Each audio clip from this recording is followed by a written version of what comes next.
சில குட்டீஸ் நான் வந்துட்டேன். மணி என்ன 3 ஆயிட்டு நம்ம வந்துருவோம். பிரபஞ்சம் சொல்ற 5 சக்தி வாய்ந்த உண்மைகள். இப்ப நெறைய பேர் நம்புற ஒரே விஷயம் என்னன்னா பிரபஞ்சம் தான். ஏன்னா, நம்ம என்ன கேட்குறோமோ, கண்டிப்பா பிரபஞ்சம் நமக்கு அது குடுக்கும். பிரபஞ்சம் உங்களுக்கு அனுப்புற 5 சிக்னல்கள். இதுல ஏதாவது ஒண்ணு நடந்தா கூட, உங்க வாழ்க்கை மாறப் போறதுங்கிறது அர்த்தம். ஒரே ஒரு கேள்வி கேட்கட்டா உங்கட்ட? ஏன் சிலரோட வாழ்க்கையில எல்லாமே சரியான நேரத்துல நடக்குதுன்னு நீங்க என்னைக்காவது யோசிச்சிருக்கீங்களா? இல்லன்னா, ஏன் சில பேர் வாழ்க்கையில எவ்ளோ முயற்சி செஞ்சாலும், ஏன் நம்மளோட வாழ்க்கையே வச்சுக்கலாமே, எதுக்காக நம்மளோட வெற்றி தள்ளியே போய்க்கிட்டு இருக்கு? தெரியுமா உங்களுக்கு? நீங்க நெனச்சதெல்லாம் சில நேரங்கள்ல அப்படியே நடந்திருக்கும். அது வெறும் தற்செயலா? இல்ல பிரபஞ்சம் உங்களுக்கு ஏதாவது சொல்ல முயற்சிக்குதா? இப்படி எதையாவது நீங்க யோசிச்சிருக்கீங்களா? இந்த வீடியோவை கடைசி வரைக்கும் பாருங்க. ஏன்னா இன்னைக்கு நம்ம பார்க்க போற இந்த 5 விஷயங்கள் உங்க வாழ்க்கையே மாற்றிடும். பிரபஞ்சம் மனுஷங்க கிட்ட நேரடியா பேசாது கண்டிப்பா. உடனே நம்ம என்ன நினைப்போம், நேரடியா வந்து பேசுவாங்க அப்படின்ட்டு. கண்டிப்பா கிடையாது. ஆனா சில நிகழ்வுகள், சிலரோட மனிதர்கள், சிலரோட தாமதங்கள், சில தோல்வி, சில சந்தோஷமா தான் நம்மகிட்ட பேசும். இது எல்லாமே நமக்கு ஒரு பாடத்தை கற்றுக் கொடுத்துட்ருங்க. அந்த 5 உண்மைகளை தான் இன்றைக்கி வந்து நான் சொல்லப் போகிறேன். உண்மை நம்பர் 1, நீங்கள் தேடுறது உங்களையும் தேடிக்கிட்டே இருக்கும். நம்ம பல நேரங்களில் எப்பண்டா எனக்கு நல்ல வேலை கிடைக்கும், எப்பந்தான் இந்த கடன் பிரச்சனை தீரும், எப்போ நான் சந்தோஷமாக இருப்பேன், எனக்கு மட்டும் ஏன் இவ்வளோ கஷ்டம் நடக்குது, இப்படிலாம் நம்ம யோசிச்சுட்டே இருப்போம். இதை யோசிக்காதவங்க மனுஷங்களே கிடையாது. ஏன்னா எல்லாருமே யோசிக்கிறது ஒரு நல்ல வேலை, நம்மளோட கடன் சீக்கிரமாக தீர்ந்துடணும், நம்ம வந்து நிம்மதியாக இருக்கணும். இது மட்டும்தான் நம்ம வந்து யோசிப்போம். இதுக்கு மேலே இன்னொன்று எது தேவைன்னா நம்ம நோய் நொடி இல்லாத வாழ்க்கை. இந்த 4 தான் நம்மளோட பெரிய டார்கெட்டாகவே இருக்கும். ஆனால் உண்மை என்னென்னா, நீங்கள் உண்மையாகவே தயாராக இருந்துச்சுன்னா வாய்ப்புகள் உங்களை நோக்கி வர ஆரம்பிக்கும். ஒரு மாணவன் வந்து படிக்காமல் வேலை கிடைக்காது. இப்படி தேடுறதை விட உங்களை தகுதியானவங்களா மாற்றிக்கங்க. சரிங்களா? 2வது விஷயம், தாமதம் என்பது மறுப்பு அல்ல.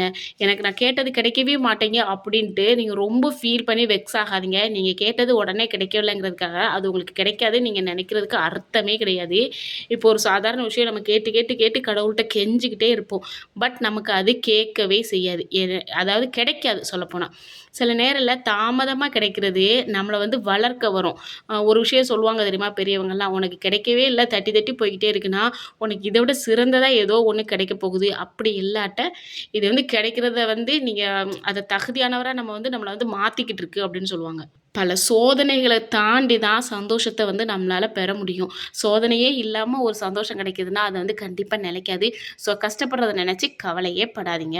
ஒரே நாளில் ஒரு மரம் வளர்ந்துருன்னு பார்த்தீங்கன்னா கண்டிப்பாக வராது. அதே மாதிரி புள்ள பிறந்த உடனே நடந்துருமா? நடக்கவே செய்யாதுல்ல. அதுக்கு எவ்வளோ நாள் ஆகும்? கண்டிப்பாக 1 வயசுலேருந்து 1.25 வயசு வரைக்கும் டைம் எடுத்துக்கிடும். சம்டைம்ஸ் சில பிள்ளைங்க மட்டும்தான் சீக்கிரம் நடப்பாங்க. இதுவே நமக்கு ஒரு பெரிய அத்தாட்சி. நம்ம வந்து நேரடியாக பார்க்குற ஒரு பெரிய உண்மையே இதுதான். டக்குன்னு குழந்தை நடக்காது. அதே மாதிரி தான் எதுவுமே நமக்கு டக்குன்னு கிடச்சிட்டா அதோட மதிப்பு தெரியாது. கொஞ்சம் போக விட்டு கஷ்டப்பட்டு அது கிடச்சிதுன்னு வைங்களேன், அந்த வெற்றியோட சந்தோஷத்துக்கு அளவே இருக்காது. அவ்வளோ சந்தோஷம் இருக்கும். அதை தக்க வச்சுக்கணும்னு சொல்லிட்டு நம்ம அவ்வளோ வந்து கஷ்டப்பட்டு அதை வந்து நம்ம தக்க வச்சுக்குவோம். ஸோ அதுக்காக தான் கடவுள் நம்மளை வந்து கொஞ்சம் கொஞ்சமாக தாமதித்து நம்மளை வந்து தயார் பண்ணிக்கிட்டே இருப்பாங்க. அதே மாதிரி தான் உங்களுடைய கனவும் சரியான நேரத்தில் சரியான டைமில் கண்டிப்பாக உங்களுக்கு நிறைவேறும். ஃபீல் பண்ணாதீங்க. உண்மை நம்பர் 3, அன்பு கொடுத்தால் அன்பு திரும்ப வரும். நீங்கள் இந்த உலகத்துக்கு என்ன கொடுக்குறீங்களோ அதே தான் இந்த உலகம் உங்களுக்கு கண்டிப்பாக திருப்பி தரும். இது வந்து சின்ன விஷயமா இருந்தாலும் சரி, பெரிய விஷயமா இருந்தாலும் சரி, இதை நான் எப்படி உங்களுக்கு ப்ரூஃப் பண்ண முடியும்? உதாரணத்துக்கு நேற்று வயநாட்டில் வந்து மண் சரிவு நடந்துச்சா? நல்லா யோசிச்சு பாருங்கள். மண் சரிவு நடந்ததுக்கு காரணம் மனுஷங்க தான். இந்த மனுஷங்க இந்த உலகத்துக்கு எதை கொடுத்தாங்களோ அதை அப்படியே அது 1 இல்லை 2 மடங்காக திருப்பி கொடுத்துருச்சு. சும்மா இருந்த பாதையை சுரங்கப்பாதை அமைக்கிறேன்னு சொல்லிட்டு அவங்க அடிக்க போய் தான் அது என்ன ஆச்சு, மண் சரிவு வந்து கொண்டு வந்து அவ்வளோ கஷ்டத்தை வந்து இந்த கேரளாவுக்கு கொடுத்துருக்கு. போன வருஷமும் இதே நிகழ்வு தான் நடந்திருக்கு. அப்போ இந்த வருஷமாவது மனுஷங்க வந்து திருந்திருக்கணும். பட் திருந்தினாங்களா? நோ, கண்டிப்பாக இல்லவே இல்லை. அவங்க இன்னமும் பேராசையிலே தான் இருக்கிறாங்க. ஸோ நீங்கள் என்ன கொடுக்குறீங்களோ அதை மட்டும்தான் இந்த பிரபஞ்சம் உங்களுக்கு வந்து திருப்பி தரும். மரியாதை கொடுத்தா மரியாதை கிடைக்கும். உதவி செஞ்சால் உதவி கிடைக்கும். நல்ல வார்த்தை பேசுனா அதுவே உங்கள் வாழ்க்கையில் ஒரு நாள் உங்கள் வாழ்க்கையே மாற்றும். நல்லா கவனிச்சு பாருங்களேன். ரொம்ப பாசிட்டிவாக இருக்கிற வீடு வந்து எப்போவுமே சந்தோஷத்தால் நிறைஞ்சிருக்கும். இந்த நெகட்டிவாக ரொம்ப மோசமாக பேசுகிறவங்க வீட்டெல்லாம் பார்த்தீங்கன்னா அவங்க எப்போவுமே கஷ்டப்பட்டுக்கிட்டே இருப்பாங்க. ஏன் அவங்க கஷ்டப்படுறாங்கன்னு சொல்லிட்டு அவங்களுக்கே தெரியாது. நமக்கு புரியும். நம்ம போய் சொன்னோன்னு வைங்களேன். இது வந்து என்னோடய லைஃப்பில் நடந்ததே நான் வந்து சொல்லலாம். எனக்கு தெரிஞ்ச ஒரு அக்கா வீட்டில் எப்போ பார்த்தாலும் பேட் வேர்ட்ஸ் மட்டும்தான் யூஸ் பண்ணுவாங்க. பண்ணுவாங்க. எனக்கு ரொம்ப ஆச்சரியமா இருக்கும். எதுக்கு இந்த அக்கா இவ்ளோ பேசுறாங்க? ஒரு பொம்பளையா இருந்துட்டு இவ்ளோ பேசுறாங்களே! அப்படின்னு சொல்லிட்டு ரொம்ப கஷ்டமா இருக்கும். அப்ப அந்த அக்காட்ட ஒரு வாட்டி சொன்னேன், "அக்கா இப்படிலாம் பேசாதீங்க. இது வந்து மனசுக்கு வந்து கஷ்டமா இருக்கோ இல்லையோ, உங்களுக்கே இது வந்து நெகட்டிவ் தாட்ஸ வந்து குடுக்கும்க்கான்னதுக்கு."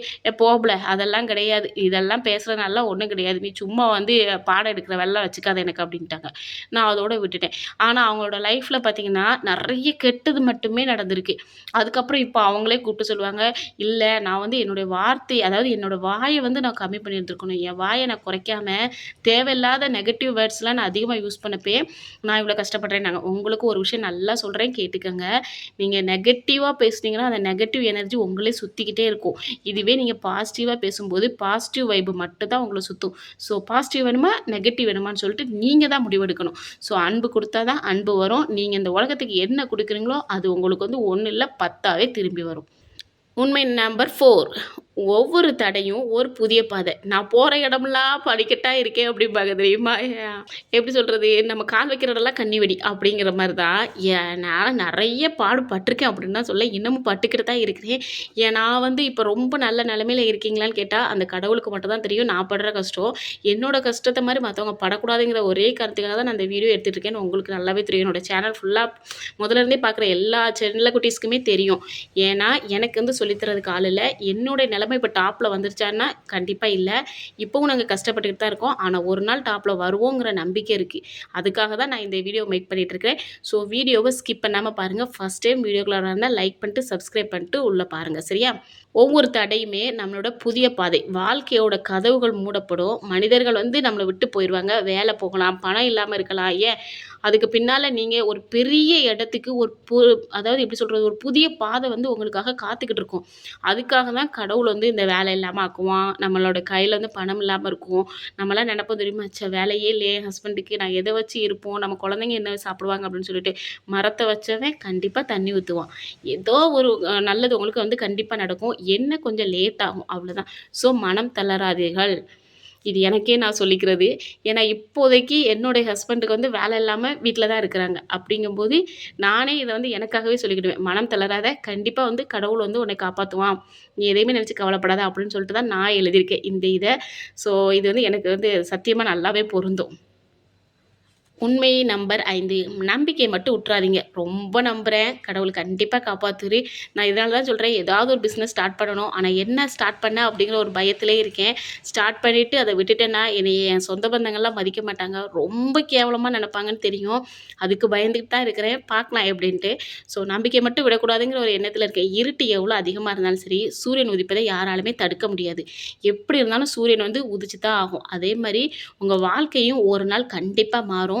ஆனா, அந்த நாள் வர உங்கள நீங்க நம்பணும். நமக்கு நம்பிக்கை தான் முக்கியம். கல்யாண ஜுவல்லர்ஸ் ஆட் மாரி நம்பிக்கை தான் வாழ்க்கை அப்படின்னு சொல்லிட்டு இருப்போம். பட் நம்பிக்கை இருக்கிற இடத்துல தோல்வி நிரந்தரமே கிடையாது. நீங்க நம்பிக்கையா இருங்க. என்னைக்காவது ஒரு நாள் நம்மளும் நல்லா இருப்போம் அப்படிங்கிற ஒரு எண்ணம் உங்க மனசுக்குள்ள இருந்தாலே போதும். நம்மளுடைய கஷ்டங்கள், கவலைகள், துன்பங்கள், துயரங்கள் எல்லாமே சரியாகும். எல்லாத்தையும் நம்ம நம்புவோம். நம்மளையும் ஆண்டவன் வந்து நல்லபடியா பாதுகாப்பான். நம்மளையும் நல்லபடியா ஆக்குவான் நம்புங்க. ஏன்னா, என்னுடைய கஷ்டத்தெல்லாம் நான் சொன்னேன்னா, நீங்க யோசிச்சுருவீங்க அப்புறம், "இங்க பாரு இவளோட கஷ்டத்த வந்து யூடியூப்ல வந்து புலம்பிக்கிட்டு இருக்கா" அப்படின்னு சொல்லிட்டு. ஸோ, அதனால நான் என்னோட கஷ்டத்த சொல்ல மாட்டேன். அ ஒரே விஷயம் தான். ஏன்னா வேலை இல்லாம ஒரு வீட்ல இருக்கிறது எவ்வளோ பெரிய கஷ்டங்கிறது, அ என்னைய விட வேற யாருக்குமே அத வந்து புரிஞ்சுக்க முடியாது. அந்த அளவுக்கு நான் வந்து அடிபட்டுருக்கேன் அப்படின்னு தான் சொல்லுவேன். சரி இதுவும் கடந்து போகும். அவ்வளோதான்.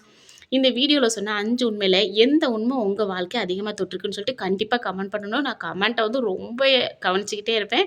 ஸோ, கண்டிப்பா கமெண்ட் பண்ணணும். சரியா? கமெண்ட் கண்டிப்பா எழுதுங்க. இந்த வீடியோ யாராவது ஒருத்தரோட மனசுல நம்பிக்கைய விதைக்கலாம். ஸோ, அது நீங்களா கூட இருக்கலாம். நீங்க நெனச்சா அவங்களுக்கும் பகிருங்க. உங்களோட ஃப்ரெண்ட்ஸுக்கும். ஸோ, நினைவுல வச்சுக்கங்க, பிரபஞ்சம் நமக்கு எதையுமே இலவசமா தராது. ஆனா, முயற்சி செஞ்சோன்னு வைங்களேன், நம்மள வெறுமையாகவும் அனுப்பாது. அதாவது வெறுங்கையோட அனுப்பாது. ஏதோ ஒரு நல்ல விஷயம் கண்டிப்பா நமக்கு தரும். ஸோ, இந்த வீடியோ உங்களுக்கு பிடிக்கும்னு நெனைக்கிறேன். வீடியோ பிடிச்சா லைக் பண்ணுங்க, ஷேர் பண்ணுங்க, கமெண்ட் பண்ணுங்க, சப்ஸ்கிரைப் பண்ணுங்க. ஏதாவது ஒரு பொருள் தேவைப்பட்டுச்சுன்னா டேக்ல வாங்கிக்கங்க. அ அப்புறம் வேற என்ன சொல்றது? உங்களுக்கு ஏதாவது நான் சொல்ற வீடியோல உங்களுக்கு புரியலன்னா கண்டிப்பா கமெண்ட்ல சொல்லுங்க. நான் தெளிவுபடுத்துறேன். நாளைக்கு இன்னொரு வீடியோல பார்க்கலாமா? Tata bye.